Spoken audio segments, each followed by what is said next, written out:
Hi everybody. Can you believe it's been 6 weeks today since my stoma reversal operation? So I thought I would give you a quick update on how things have been going, what's been happening, and I also realised a few days ago that I hadn't really explained like what they actually did in the operation, which I thought you might find interesting. I know I'd joked around about donut staplers and all that kind of stuff in the run up to the operation, but it wasn't quite as simple as that. So obviously when you get checked in, I can't think of the right word, admitted, when you get admitted into hospital, they had to do all the prep work for me that morning, and then I was put to sleep as you can expect. They did it keyhole, so basically the large intestine, at the time they fitted the stoma, the large intestine was basically stitched to the outside of my skin. And then through time, those stitches dissolve and the wound itself heals. So the intestine is stuck to the skin. So when they do the reversal, they basically just cut the intestine away from the outer skin, and then they poke it back in. And they have a special device that kind of fits in two parts. So basically the two parts come together like this, and the bit on the one side kind of fits over the other like a sleeve, and then they basically do the join, and it kind of basically staples it together, or stitches it together. So there is actually no human that needs to do any stitches around the intestine to join the two parts. This piece of equipment does it for them automatically. So they poke the intestine back in. They filled my bowel with a lot of air, which basically created a lot of space.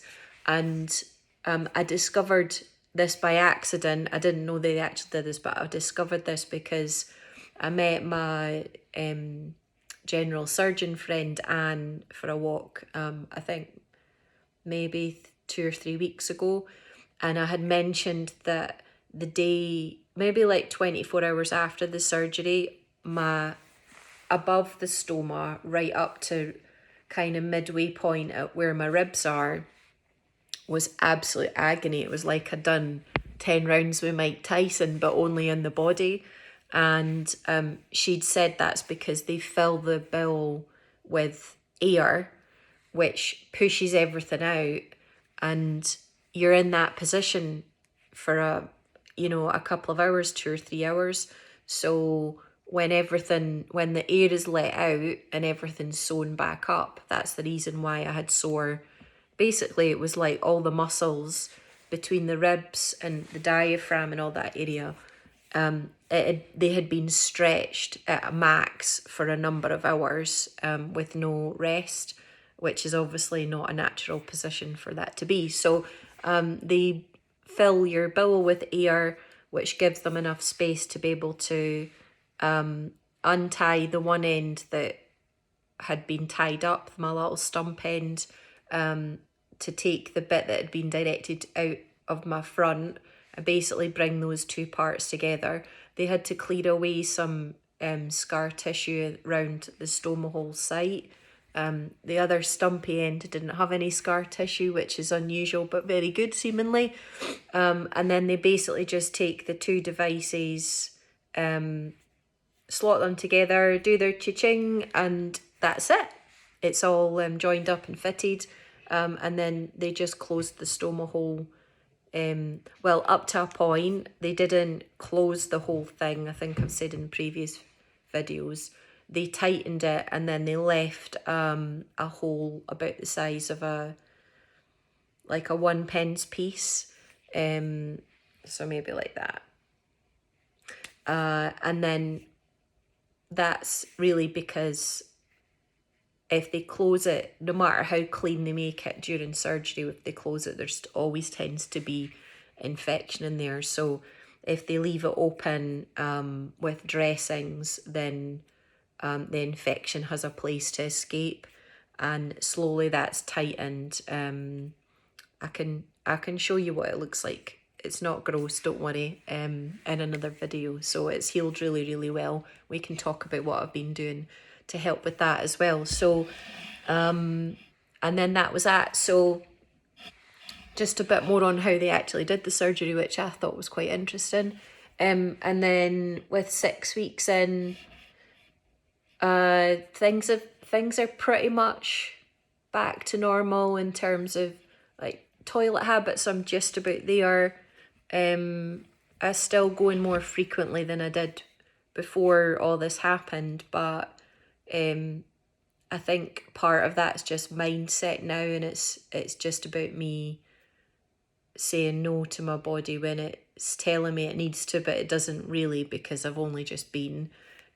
So I may be going 3 or 4 times a day now instead of, I think, the 15 or 20 when I first got out. Things are working much better. Not really got very much pain anymore.